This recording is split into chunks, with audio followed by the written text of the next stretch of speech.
Biggest question I get, which is probably our biggest compliment, is where was this when I was in high school? I can't tell you how many parents have told me that, and it makes me feel really good. And probably the second biggest compliment, which I mentioned earlier, and we get it on our YouTube channel, is why can't my teacher explain it like this? So I want to be the person they go to when they need simplicity and speed, and I just want to finish my math homework, prepare for my test, and I want to do it without a long, boring textbook and a boring lecture.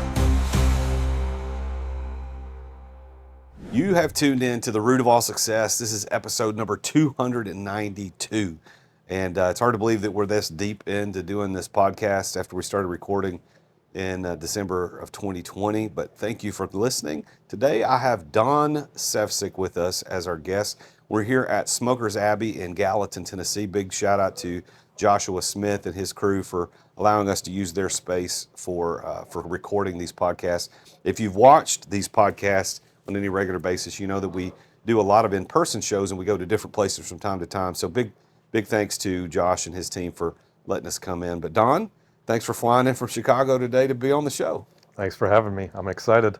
So it is really beautiful here in Nashville today. It's going to be in the upper 70s, not normal for mid-March. I know this won't be airing until later in June, but what was it like when you left Chicago this morning on the airplane? Was it cold?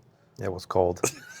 About 37, so it was brisk. Oh, yeah. Well, we're at this place here in the Nashville weather where it's going to be, who knows what's going to be tomorrow. It could be 30 tomorrow. It changes a lot here in Nashville. So MathCelebrity, this is your company, MathCelebrity.ai to be more specific. And of course, these days AI is all the rage, but you started this 17 years ago. That's a long time to be. Of course, you didn't call it AI back then, but that's what it is. It is kind of artificial intelligence. And you've got 8 million students and parents who visit that website annually. When you started it, did you have any idea that many people were going to start using your product? If you told me that we were going to get 8 million people without spending a dime on traffic 17 years ago, I would have laughed at you uncontrollably. But it's nice. I mean, when I started, it was just, can we get a couple people to the site? Can we get them to play around and actually use it for tutoring?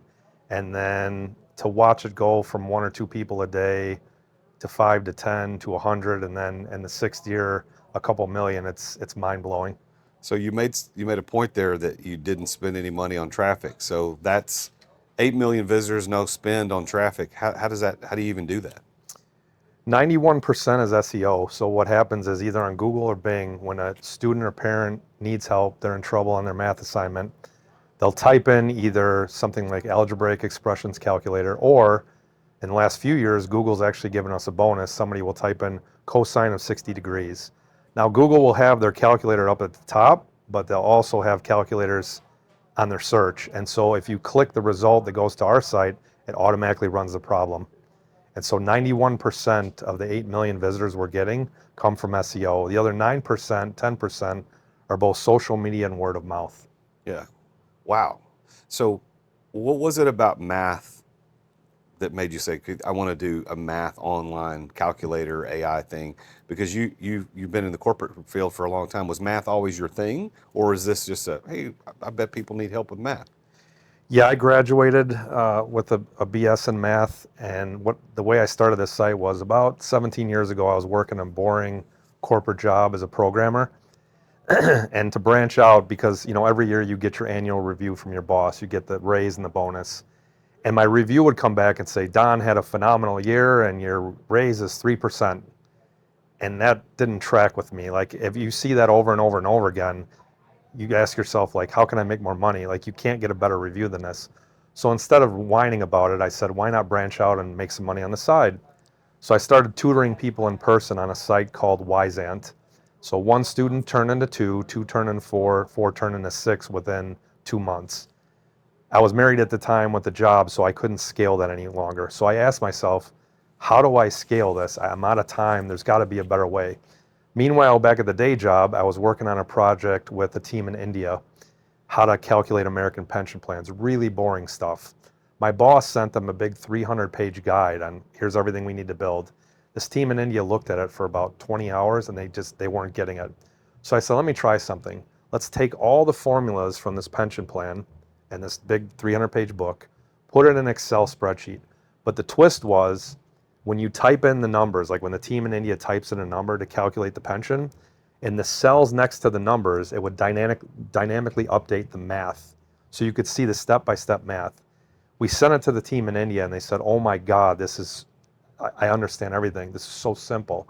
And when I saw their reaction on camera, when they saw that, the light bulb went off.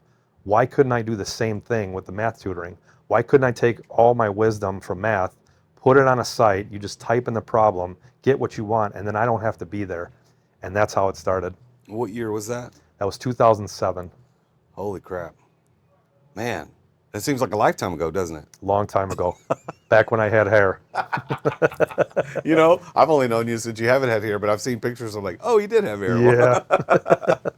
All right, so math has kind of been your thing. You were good at it, and you started tutoring. And then that thing happened with your company, with the folks in India that needed some tutoring on how to do the pension plans. When did you say, okay, I'm going to create MathCelebrity as a thing? Was there a moment where you said, this is what I'm going to do? About 4 weeks after that incident with the team in India, I was sitting with my wife watching the Oscars, and the person hosting the show was talking about how these celebrities roll up in the limousine. There's a red carpet from the Oscars to the limo. The celebrities get out, they wave, they take pictures, and then they're handed a gift bag with something like $30,000 worth of swag in it. And all these people had to do was show up. And I turned to my wife, I'll never forget, and I said, we should do that for math.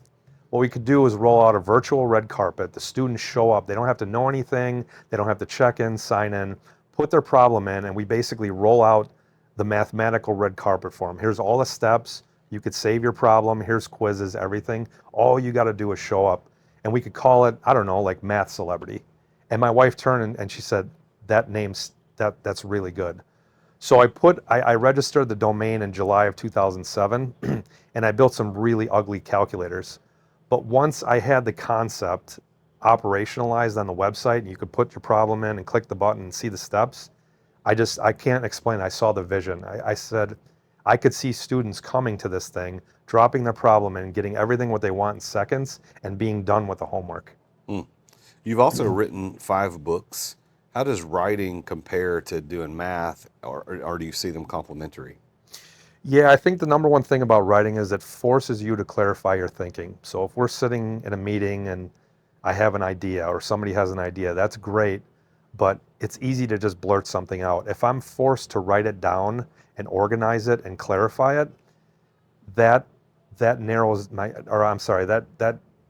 sharpens my thinking. And so I've done that both with books and MathCelebrity. If I have an idea, I either write it on a whiteboard or I write it on a Google Doc, step away for about a day or two, let the thoughts marinate, and then go back and refine it. And that's exactly what I've done with the books. I think the biggest compliment I ever got on 2 of my books was, this is a subject that's above my head, but Don writes it at like a 6th grade level so that anybody could understand it. Tell me a little bit about your books. What was the first one, and what are the concepts that you talk about in the book? The first one was, I was getting so many people asking me, how did you start MathCelebrity? So I said, I'm going to split the book. Half the book is how I got started. The second half is almost 150 pages of shortcuts, tips, and tricks for how to solve your math problems faster. My second book was probably my most popular. That was called Free Traffic Frenzy, how to get 150,000 monthly users without spending a dime on traffic. And the biggest thing I did with that book to improve on the last book was, I don't know if you've heard something called Flesch-Kincaid score. It's a readability score that the US Navy did years ago. But you take your writing, you drop it into the Hemingway editor, and I try to get it down to 6th grade level. Because when you get it down to a 6th grade level, people just glide over the words. Because if you write above somebody's knowledge, like their knowledge level, it confuses them and they think, I can't trust this person's using big words. But if you can take a complicated subject and bring it down to a 6th grade level, everybody trusts you. It's amazing. Well, starting an online company, an AI-based company, and making that succeed is no small feat. You've done that, and it's been around for a long time. I'm sure there were some moments early on where your vision almost got derailed, just obstacles you ran into. Can you tell us a little bit about maybe 1 or 2 of those instances where you almost gave up early on? Yeah, probably the second year. I mean, I was a decent programmer, nowhere near where I am today, but I was I'd say below average. And so as I'm fumbling around trying to build this thing, I didn't really know much about websites. I knew about algorithms, but I couldn't quite quantify it in the code. So as luck would have it, there's a guy I work with from Prague, Czechoslovakia, who was a genius programmer. And I used to tease him because he would work at our day job, and then he would go home and he would work on a side project. And I was like, you just worked 9 hours. Why would you go spend more time in front of the computer? And it wasn't until I did the same thing a couple months ago that I said, first of all, I'm sorry. And second of all, I get what you're doing. So to answer your question, I hit a wall, and I think the second year I started tracking every search people ran.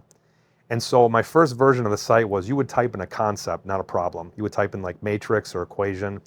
We would send you a list of calculators, and then you would have to type the problem in and hit the button. Not the most efficient thing. Well, one day, I think in the second year, I saw somebody actually typed in a problem. Instead of asking for one-step or two-step equations, they typed in 2x minus 9 equals 31. And I said, how am I ever going to be able to do that? So I sat in my office in the basement for a couple hours Googling, and I found something called regex, which is short for regular expressions. That essentially, that's pattern recognition in code. And I'm reading through this article, and I wasn't getting it. So I called Jim, was his name, from Prague, and I said, here's what I want to do. Can you help me? And he was able to simplify it in 4 hours, what would have took me probably a month. So to have somebody as a mentor who's been there before you was incredible, because he was so wise with programming. He was able to shorten my learning curve by a large amount. AI, as I said a minute ago, is all the rage today. ChatGPT is ubiquitous. It's everywhere. All these other models coming out, Claude, Gemini, I can't even name them all. Those are three off the top of my head. But there's also a lot of skepticism around AI, especially when it comes to education. Educational departments, as you know better than anybody, they're skeptical to take that leap, which on one hand makes sense because our education system is usually a decade behind anyway. But this seems to me, as not necessarily a totally casual observer, because I know a little bit more about this than the average person because I've talked with you a lot about it. But on one hand, I realize that they're going to be delaying getting access to this or embracing it. But on the other hand, there are probably some legitimate AI concerns about this. Have you addressed any of that with MathCelebrity to say, look, this is good and safe for students to use? It's not going to lead them the wrong way? Yeah, I mean, we get that question sometimes is, are you going to steal my data? Are you going to develop solutions that may not be math-based? Like, what if the AI they always use the Terminator example, right? What if AI just starts thinking for itself and turns your math site into a monster where it's just feeding kids the wrong material? And my answer to that is we differ from ChatGPT and Claude in one specific way. ChatGPT and Claude take billions and billions of math problems and they scan them and they drop it in a database. So every time you go to that site and you run a math problem, it's got to comb over billions of records for the intelligence. Now, they have an advantage over me because they can extrapolate problems that maybe I haven't built patterns for yet. But the trouble, to answer your question, is there's something called hallucination. So they can hallucinate solutions, which you've seen, where they might get the steps right, but the answer is completely wrong. Or when people ask about historical facts, it throws in like a political slant. So the way we've solved that is we don't do any database extrapolation. All I'm building is patterns, which goes back to that regex. An example is if I have a number, a sign, and a number, I build a pattern based on that. So all I care about is there's two numbers and a sign. Once I detect that, I know you want an operation. And I have my calculator set where the AI is not thinking for itself. All it cares about is patterns, and then it goes right into a solution. So we're insulated from the hallucinations because we're driving the pattern how we want. We're not letting the machine think for itself all the time, if that makes sense. Now, you serve clients, students, parents all over the world. So this is not limited to United States or Europe. But educational departments and how we teach math is different from country to country. How do you address that with MathCelebrity? I'd say that there's two challenges with the global model. The first is the languages, which we're working on. But the beauty of that is human nature never changes. So, for instance, there was a kid in Oregon the other day that says, show me multiples of 25. 36 hours later, somebody in Spain said, enséñame múltiplos de 25. Same thing, different language, and the same linguistics. So the beauty is, if you can pick up the language, there's only 2 or 3 ways that most people across the globe ask for a problem. Once you detect that and identify the language, the rest is easy. The second issue was just more pattern recognition, right? Because if people enter problems different ways, you have to account for the different ways they're entering it. But once you have the pattern, and I've seen this, like every calculator, there's 4 or 5 ways people ask for a problem, like the same thing a different way. Well, languages would be, of course, very different to go from country to country or area to area. But math is the same everywhere. I mean, 2 + 2 = 4, no matter what language you speak or what country you live in. So I can imagine that the math celebrity part of that, other than what you just illustrated, is it can go anywhere. It's universal. Am I right in that assumption? Yeah, I mean, with the exception of, I believe, Mandarin, most of the languages, the numbers and signs are the numbers and the signs. But back to the question, I just thought of something. You mentioned teaching math different ways. About 7 years ago, one of the challenges we faced was some people learn what we call the traditional way, how you and I grew up, which, you do long division. But the other big one that dominated North America was something called Common Core. So the parents had come to me and said, Don, we love the traditional method, but my kid's getting marked down. They get the right answer in class, but they're not doing it the Common Core way. It would really mean a lot if you could build the Common Core method and the traditional method and give us an option to pick. So I spent like 6 months building that, and the parents were really happy because now you can solve the problem 2 different ways. Mom and dad can look at the traditional way, and the kid can look at the Common Core way, and now they don't get penalized in class anymore. So going back to the AI part of this specifically, AI can be a huge benefit to educational systems, and we've already seen that, and you and I have seen that, of course. But there can also be a detriment, and there can be some hesitations that people would have. Do you believe that AI tutoring will ever replace human tutoring? Yeah, great question. One of the big questions we get from educators and administrators is, how do I know my student's not going to use this to cheat? And my answer to that is, they take the test in school, so you should have control over the websites. You can shut my website off, you can shut off my competitors. But my other answer to that is, if tutors and some of the teachers were doing their job or handling their business, I would be out of business. So I think the AI tutor is very valuable because there's the speed. First of all, there's the speed factor. So the biggest complaint we get from students on our YouTube channel, which is a compliment to us, is, I wish my teacher explained it like you did. So simplicity, speed, and eliminating the fluff. Because nowadays, I mean, I'm sure you know, mom, dad, and students have what's our attention span down to? I think it's like 8 seconds. So if you don't capture their attention in the first few seconds, you've lost them forever. And so AI brings the advantage of, type your problem in. You don't have to sift through a bunch of results. It's just, here's how we do it, step by step, and you're free to move at your own speed. Well, I want to take just a second to kind of break into the show just a little bit and let everybody know that Math Celebrity is the sponsor of this episode, and I want you to go check it out. So whether you have a student, whether you are a student, or whether you're just curious about how this thing works. 8 million people use this thing every year, and it's really phenomenal. There's an app that you can put on your Android or your Apple device.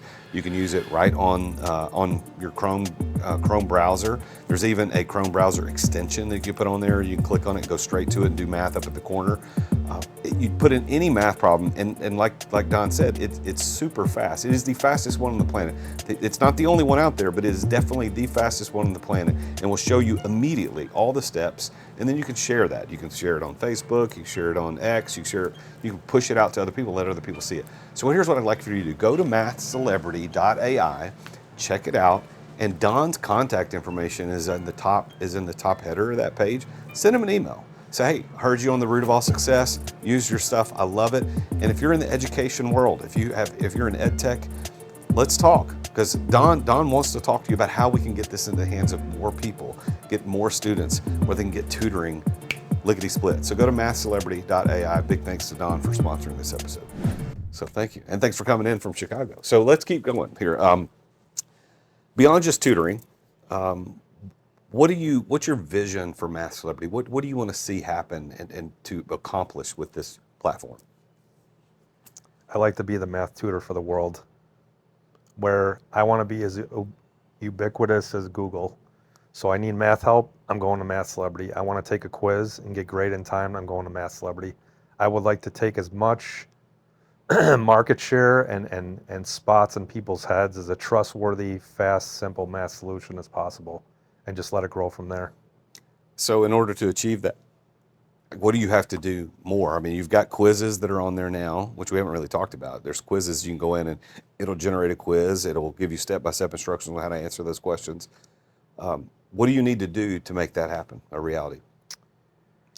Back in 2023, we kind of hit a plateau of growth, and I asked myself that very question. And as luck would have it, you and I met.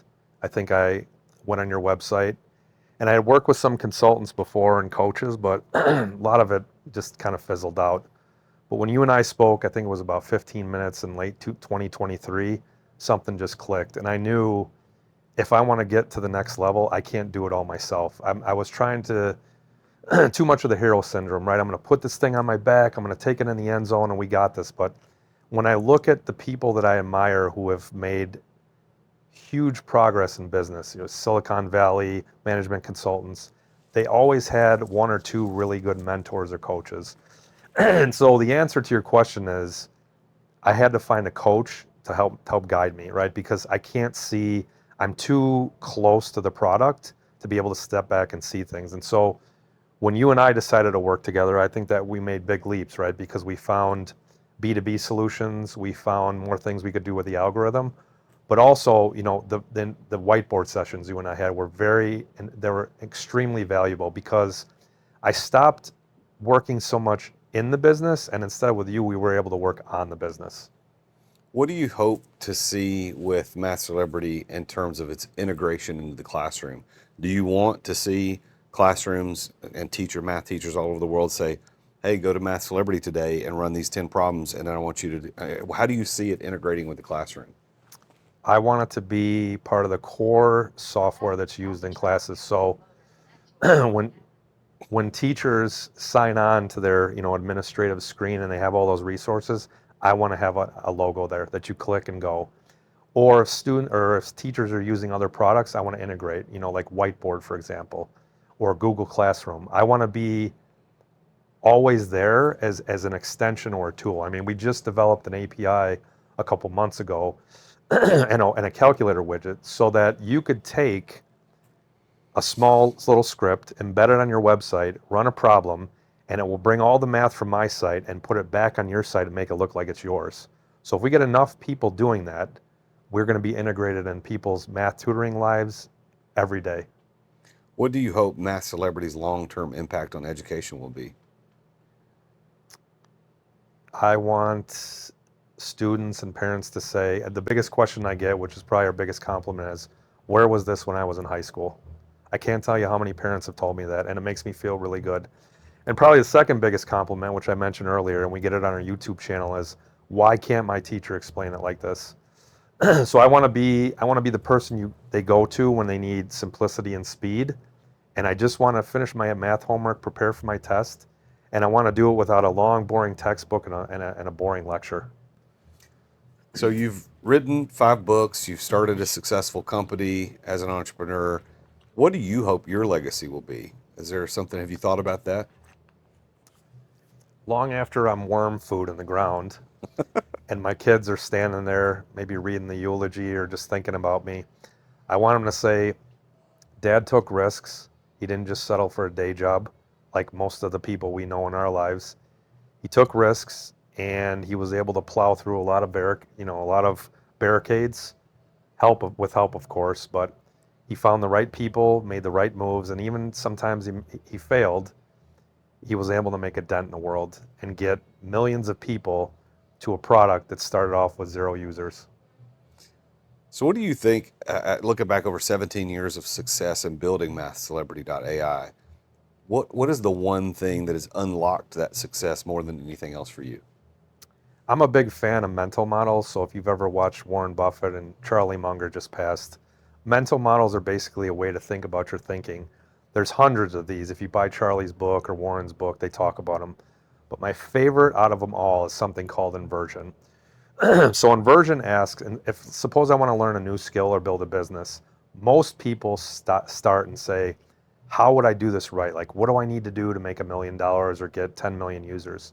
Inversion says, how would I screw this up? Find all the ways you'd botch it and just not do that. And the reason why that's so powerful is because you keep subtracting, subtracting, subtracting, and taking away until all that's left is all that's right, right? Because addition by subtraction is so much easier than adding new skills, right? You just take away until you have what the core of what you need to do. And so I've used inversion over and over and over again. Like if we've hit a plateau or I try something and the traffic drops, I ask myself, how would I screw this up or what did I do to screw this up? And just take it away. And oftentimes when I subtract instead of add, we start making that climb again. I think it's appropriate that the math guy used the law of addition by subtraction as an example of what's unlocked success for you. How do you define success? What does it mean to you? I forgot if it was Earl Nightingale that mentioned in his product. It was something like it's a meaningful pursuit. Of a worthy goal. Yeah, meaningful pursuit of a worthy goal. Or rephrased, I love Kaizen. Can I get 1% better towards my goal every day? Right? If I can do that, I think I'm successful. By that definition, do you consider yourself successful? I'm going to give it might be a weasel answer. Successful with traffic and growth without spending money, unsuccessful with sales, but getting better. So, All right, so put your entrepreneur coach hat on for just a second. We got a lot of people that are listening to this show that want to do something that you've done. They want to start something that they've never done before. Maybe it's revolutionizing some other educational topic, or it could be unrelated to education. What's your best piece of advice for them? probably you're going to need to block out a lot of the voices around you. Assuming you don't have a coach and people that are at or above your level, the biggest thing I had to deal with was not just naysayers, but why are you doing this? Why can't you just work the 9 to 5? You got the pension, you got the 401k, you're living good. If you're good, you don't have to be great. And it's tough, right? Because if you have a lot of those people around you, it's almost like a gravitational force pulling you down. You almost have to have a force field around you. When you have the vision, there's going to be a lot of people that question it or ridicule it. And if you could just put the blinders on in your ears and your eyes and just see the vision for the first few years, you'll get where you need to go. All right, so what's your favorite math concept that most people overlook? Let's go back to inversion, check your work. I mean, we took a survey years ago, why are you using MathCelebrity or why do you need help? And the answers blew me away. We got 5,000 answers. They all fit into 3 categories. One was, I don't know how to start a problem. I don't know what I'm doing. Second was, I know what I'm doing, but I need more confidence. I want to see somebody else do it. But the third one was, I do everything right until the end and I screw up a sign or a simple little calculation. So inversion would say, what are all the ways I would screw up this problem? First and simple one was I wouldn't check my work.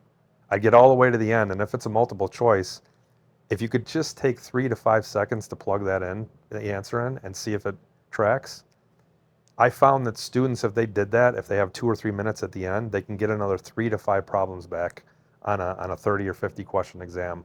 That's big. What is the biggest myth about math that you wish you could debunk? That you have to be born to be a math person. Math is a language, and language has rules and linguistics. There's rules to follow, but there's rules you can break. And if you look at the most successful math students, some of them I've seen, their IQs weren't that high, but you know what they did? they took practice tests over and over and over again. So one of the best scores I've ever seen on SAT had an average IQ, but you know what he did? He'd skim the book, take an SAT practice exam, he'd get a 65. He'd filter out all the concepts he did bad on, go back, study those only, retake the exam, get a 72. Rinse and repeat 3 or 4 times, he got to top 5 to 10% average IQ. So repetition is a big one, and the second is eliminating the thought that I'm not good at math. Like one of the things I tell my students on my TikTok and YouTube videos is mock up a report card, put your class number on there, class name, your name, and A+ is the grade. Put a copy on your phone, copy in the bathroom, copy in your bedroom where you'll see it 5 to 10 times, and guess what? After 2 weeks, you start believing that. That's good. What's another subject that you wish you could instantly master? Sales, by far. By far.